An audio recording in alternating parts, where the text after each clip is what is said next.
আজকে রান্না করব আমরা ট্যাংরা মাছ। তার জন্য মাছে প্রথমে নুন, তারপরে হালকা পরিমাণে হলুদ মাখিয়ে নেব। আর সব থেকে ভালো কথা তোমাদের একটা বলি, এর মধ্যে একটু সর্ষের তেল মাখিয়ে নিলে এই মাছটা না আর ফাটবে না। মানে যে সমস্ত মাছের আঁশ থাকে না সেগুলো একটু ফোটার ভয় থাকে গায়ে তেল ছেটে, কিন্তু এক্ষেত্রে দেখবে যদি একটু সর্ষের তেল মাখিয়ে নাও তাহলে কোনোভাবে গায়ে ছিটবে না তেল। চলো এটাকে ভালোভাবে হালকা হাতে মাখিয়ে নেব। তো ভালো করে তোমরা একটু নুন হলুদ মাখিয়ে নেবে। মাখানোর পরে 5 থেকে 7 মিনিট মতো রেখে দেবে, যাতে নুনটা ভালো করে মাছের গায়ে বসে যায়, তাতে মাছটা খেতেও ভালো লাগে। তো বন্ধুরা, আমি হালকা হাতে করে মাখিয়ে নিচ্ছি, একটু সর্ষের তেলও দিয়ে নিয়েছি। ম্যারিনেট করে রেখে দেবো কিছুক্ষণ, তারপরে মাছটাকে হালকা করে ভেজে নেব। তো এখন আমি এটা কিছুক্ষণ রাখলাম। তো চলো ওদিকে সব রেডি করে নিই। টমেটো, এই যে আধখানা টমেটো দেবো, পুরো টমেটো দেবো না। আর এখানে 1.5খানা মতো পেঁয়াজ নিয়েছি, 1.5খানা পেঁয়াজ দেবো। যেহেতু মাছের সংখ্যা আমার কম, তো এই 1.5খানা পেঁয়াজই দেবো। আর এই 2টো আলু দেবো, কারণ আমাদের বাড়িতে সবাই আলু খেতে ভালোবাসে। তো এগুলোকে আমি কেটে নেব। তো একটু টমেটোটাকে একটু ডুম করে ছোটো ছোটো করে কাটবো। তো ছুরিতে ধার না থাকায় আমার একটু কাটতে অসুবিধাই হচ্ছিলো। তো আমি আস্তে আস্তেই কাটছিলাম এর জন্য। আর দেখো আরেকটা পেঁয়াজ আছে, সেটাকেও আমি কেটে নেব। তো আগে টমেটোটা কেটে নিচ্ছি। এবার আমার সব কাটা রেডি হয়ে গেছে। এরপর আমি আলুটাকে কেটে নেব। আলুটাকে কাটবো, তো আমি এগুলোকে রেডি করে সাইড করে রাখছি।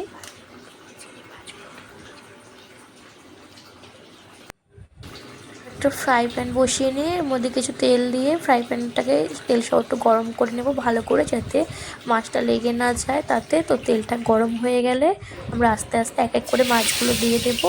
তো আমি একটু সাবধানেই দিচ্ছিলাম, কারণ আমি মাছ ভাজতে খুব ভয় পাই। যদিও ভয় নেই, এতে তেল মাখানো ছিল। তো আমি দিয়ে দিচ্ছি। তো এক এক করে আমি সবই দিয়ে দেবো।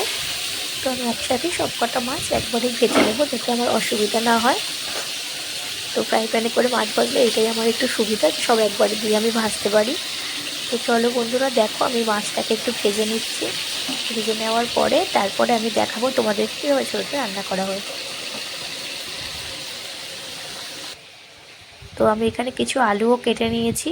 তো বন্ধুরা, তোমরা কেউ আছো, তোমরা চাইলে পরে আলুটাকে ভেজে নিয়েও দিতে পারো, কিন্তু আমি আলুটাকে সেদ্ধ করে নিয়েই দেবো। কারণ সেদ্ধ করে নিই, কারণ আমার শাশুড়ি মায়েরও তো সুগার রয়েছে। তো সুগার হওয়ার কারণে যদি আমি এটা সেদ্ধ করে নিই তাহলে আলুটা কষ্ট যায় না। তো দেখো তেলের মধ্যে আমি একটু কালো জিরা দিলাম, তারপরে কালো জিরাটা একটু হয়ে আসলে আমি তাতে পেঁয়াজ দিয়ে দিলাম। কেটে রাখা পেঁয়াজগুলো দিয়ে দিলাম। পেঁয়াজটাকে একটু বাদামি বর্ণের করে ভেজে নিতে হবে। পেঁয়াজটা একটু বাদামি বর্ণের হয়ে আসলে তারপরে আমরা দিয়ে দেবো টমেটোটা। তো এটাকে একটু ভেজে নিচ্ছি ভালো করে।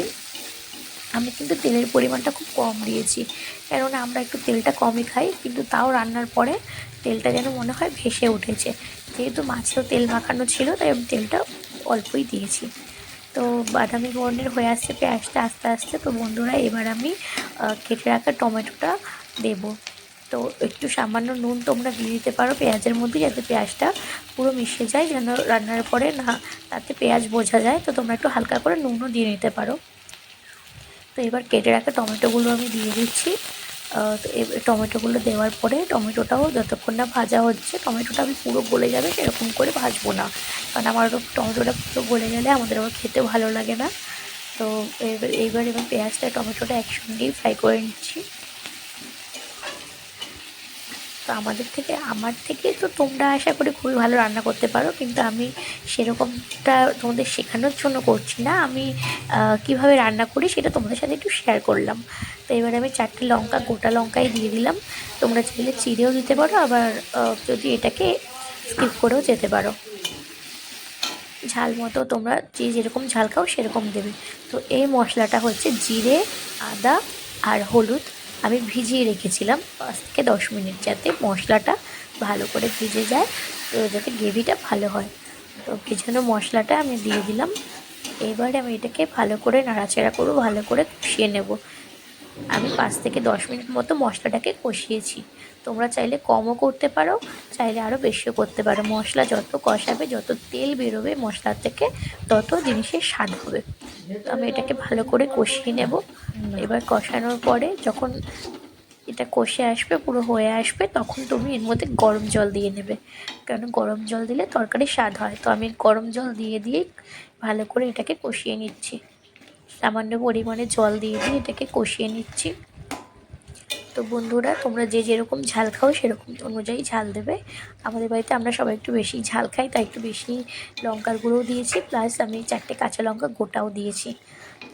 তো এটাকে আমি ভালো করে কষিয়ে নিচ্ছি। তো দেখো, টমেটোটা কিন্তু এখনও অল্প অল্প গোটা গোটাই রয়েছে, কারণ আমি এই টমেটোটাকে পুরো ভাজিনি। এতে দেখতেও সুন্দর লাগছিল। তো তুমি দেখো বন্ধুরা, লাস্ট পর্যন্ত কি হয়। আমি যদিও এত ভালো রান্না করতে পারি না, কিন্তু তাও যেটুকু পারি তোমাদের সাথে শেয়ার করলাম। এগুলো আমার প্রথম ভ্লগ। তো সেদ্ধ করে রাখা আলুটা আমি এখন দিয়ে দিচ্ছি। আমি আগেই বললাম আলুটা আমি কেন সেদ্ধ করেছি। আলুটা সেদ্ধ করার প্রধান কারণই হচ্ছে এতে আলুর কষটা বেরিয়ে যায়। আলুর কষটা বেরিয়ে গেলে এতে কোনো সমস্যা হয় না। যারা সুগার পেশেন্ট আছে তারা এরমভাবে সেদ্ধ করেও খেতে পারো আলু। তো দেখো বন্ধুরা, এটাকে আমি ভালো করে হালকা হাতে কষিয়ে নেব, কেননা আলুটা যেহেতু সেদ্ধ করা ছিল তাই আলুগুলো ভেঙে যাচ্ছিল। এতে কী হবে, ঝোলটা আমাদের গাঢ়ও হবে। তো আমি হালকা হাতে আলুটাকে কষিয়ে নিচ্ছি। একটুখানি তেল ছাড়লে, মশলার থেকে আলুর থেকে একটু হালকা করে তেল ছাড়লে পরেই আমি গরম জল দিয়ে দেবো। তো দেখো, হালকা হালকা মশলা থেকে তেলও ছাড়ছে। তো এবার আমি গরম জলটা দেবো। তো আমি গরম জল বসিয়েছি আমার ইলেকট্রিক কেটলিতে, বাট কারেন্ট ছিল না, তার জন্য একটু দেরি হচ্ছে। কারেন্টটা এইমাত্র আসলো। ততক্ষণ আমি একটু কষিয়ে নিচ্ছি। আলুগুলো মোটামুটি বেশি কষালে ভেঙেই যাচ্ছে, তাই আমি চাই জলটা নিয়ে এবার আমি জলটা দিয়ে দেবো। এই যে আমার জল গরম হয়ে গেছে। তো আমি এবার এর মধ্যে যতটা পরিমাণে তোমরা ঝোল রাখবে ততটা পরিমাণে তোমরা জল দেবে। আমি বেশি ঝোল রাখবো না, তাই আমি সামান্য পরিমাণে জল দিলাম, যাতে এই ঝোলটা যত ফুটবে সেইটুকু পরিমাণেই আমি জলটা দিলাম, কেননা আলুটা আমার সেদ্ধ করাই ছিল আগের থেকে, তার জন্য জলের পরিমাণটা আমি অল্প দিলাম। বন্ধুরা, এবার ঝোলটা একটু ফুটলে পরে তারপরে আমি মাছগুলো দিয়ে দেব।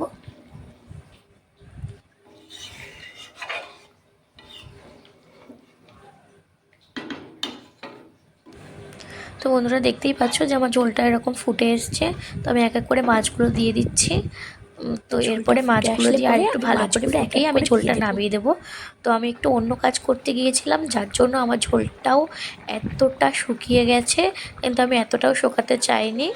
তো তাই আর একটু ফুটিয়ে তারপরে আমি নামানোর আগে একটু হালকা মিষ্টি ও একটু ধনেপাতা দিয়ে নামিয়ে দেবো। তোমরা চাইলে ধনেপাতা নাও দিতে পারো, কিন্তু ধনেপাতাটা দিলে একটু স্বাদ হয়। তো দেখো বন্ধুরা, দেখতে পাচ্ছ আমি ঝোলটা নামিয়ে নেওয়ার পর ঝোলটা আমার এরকম হয়েছে দেখতে।